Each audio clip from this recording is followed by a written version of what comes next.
ওদিকের যে জায়গাটা পড়ে আছে ওটাকে আমাদের কাজে লাগাতে হবে। অনেক দিন ধরে ওখানে কিছুই হচ্ছে ম্যাডাম না। এসছে, ম্যাডাম এসছে। ম্যাডাম ম্যাডাম ম্যাডাম ম্যাডাম আরে কি করছো তোমরা, কি করছো? ওঠো ওঠো ওঠো, কি করছো? কি হয়েছে? ম্যাডাম, আমি আপনাকে কিছু বলতে চাই। হ্যাঁ বলো। ম্যাডাম, আসলে আমার বোন শহরে গিয়ে পড়াশোনা করতে চায়। তুই বল না। হ্যাঁ ম্যাডাম, আমি শহরে গিয়ে ভালো কোনো কলেজে অ্যাডমিশন নিয়ে পড়াশোনা করতে চাই।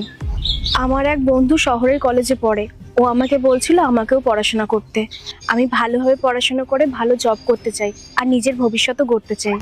আর সাথে এটাও চাই দাদাকে যেন আর কঠোর পরিশ্রম করতে না হয় আর একটা ভালো জীবন দিতে পারি। আসলে ম্যাডাম, শহরে গিয়ে পড়াশোনা করার জন্য না অনেক টাকা লাগবে, কিন্তু আমাদের কাছে তো অত টাকা নেই। দাদা বলছিল আপনি খুব ভালো মানুষ, আপনি সবার উপকার করেন। আমাদের যদি এই উপকারটা করেন তাহলে আমরা সারা জীবন আপনার কাছে কৃতজ্ঞ থাকবো। হ্যাঁ ম্যাডাম, আমার বোন পড়াশোনা করে অনেক বড় অফিসার হতে চায়, আর আমরা সেই জন্যই আপনার কাছে এসেছি যাতে আপনি কিছু সাহায্য করেন। ম্যাডাম, আপনি যদি আমাদের এই সাহায্যটা করেন তাহলে আমাদের খুব উপকার হয়। ম্যাডাম, আমার দাদা না দিনরাত পরিশ্রম করে।